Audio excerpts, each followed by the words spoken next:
Salut dans le hall, bonjour à tous. Voilà, je l'ai reçu. J'ai reçu le Brihat Samhita, qui est le recueil, le plus ancien recueil d'astrologie et d'astronomie mélangé, puisqu'en faisant de l'astronomie, on fait de l'astrologie et inversement. Donc il date du 6e siècle et c'est de notre ère. Hein. Donc c'est récent, mais il reprend quand même toute la culture védique concernant les astres, l'astronomie en général. Et donc la fameuse éclipse qui m'intéresse, que je vais trouver quelque part là-dedans, je cherche pour l'instant. Hein.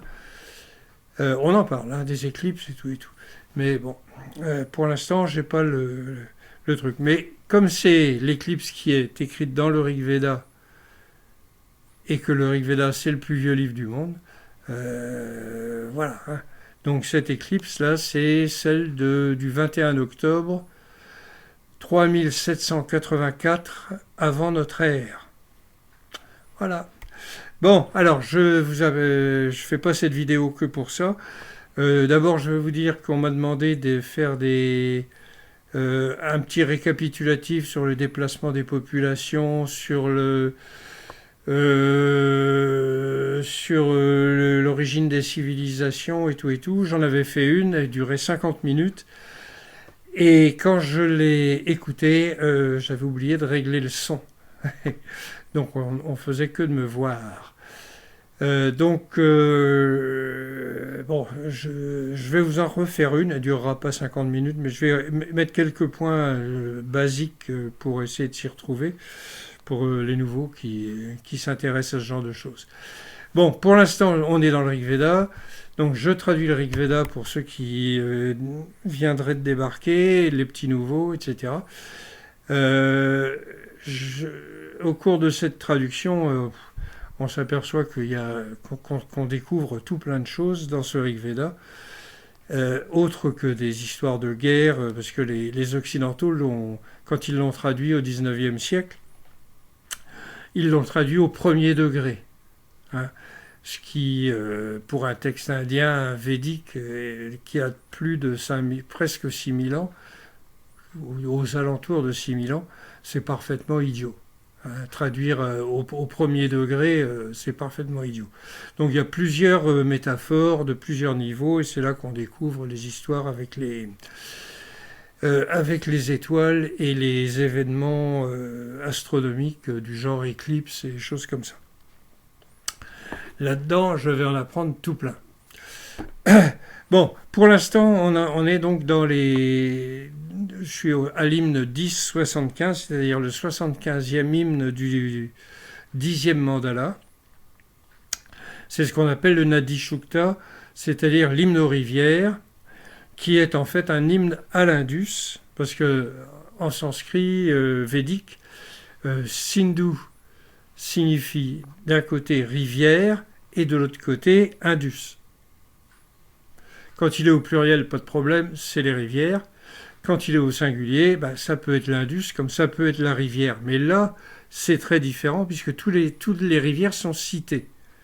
Et comme il s'adresse à l'Indus, l'autre, c'est donc l'Indus. Donc c'est un hymne à l'Indus. Hein, et au cours de cet hymne, le rishi s'adresse aux autres rivières qui sont ses affluents, pour certaines, et les autres qui sont la Sarasvati, la Yamuna et le Gange.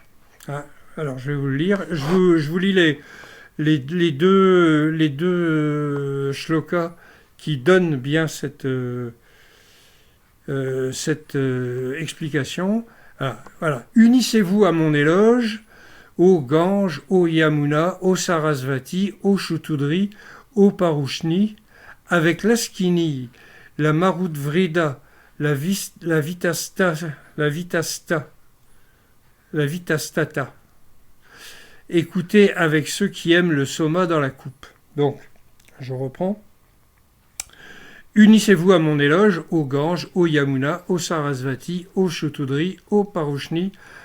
Point. Avec l'Ashkini, la Moritvrita, la Marut Vrida avec la Vitastata, écoutée avec ceux qui aiment le soma dans la coupe. Voilà, donc toutes ces rivières sont des affluents de l'Indus, sauf le Gange, la Yamuna et la Sarasvati, et la Shtutudri qui n'était pas encore un affluent de l'Indus, qui le deviendra après. Après le tremblement de terre qui aura dévié son cours, on l'a repéré par satellite, plus d'une fois et avec plusieurs satellites. Ça ne se discute même pas. Tu es le premier qui vient en même temps que la Sourastru, la Sousartu, oh là là, je reprends. Tu es le premier qui vient en même temps que la Sousartu, la Rasa, la Jvestia.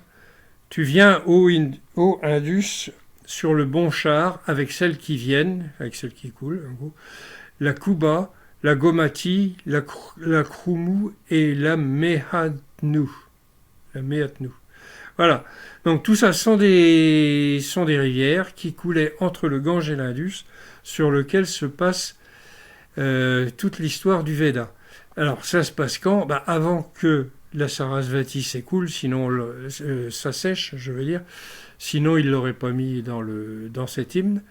Il ne l'aurait pas mise dans cet hymne. Donc comme elle s'est asséchée il y a 3900 ans, donc en moins 1900, ou en 1900 avant Jésus-Christ, ou avant notre ère, on va s'y retrouver avec toutes ces dates-là. Donc voilà, elle s'est asséchée à ce moment-là, donc ça se passe avant. Ça se passe avant quand ?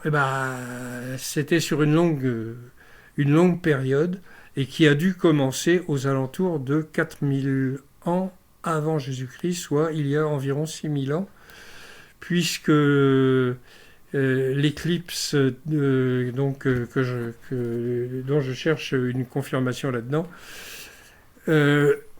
a eu lieu donc le 21 octobre 3984 avant Jésus-Christ. Voilà. Donc pour l'instant j'en suis là. Je continue la traduction. Il reste encore un bon paquet à faire, dont des hymnes très importants encore, et d'autres que je vais peut-être découvrir.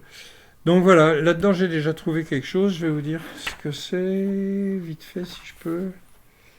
Non.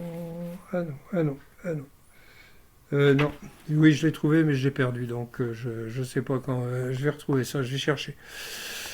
Voilà. Donc, Kenavo Nanol, au revoir à tous. C'était une petite vidéo pour changer, mais comme c'est moi qui fais les sous-titres, j'essaye d'abréger. Kenavo Nanol. Et je coupe, Inch'Allah. Allez, salut à tous.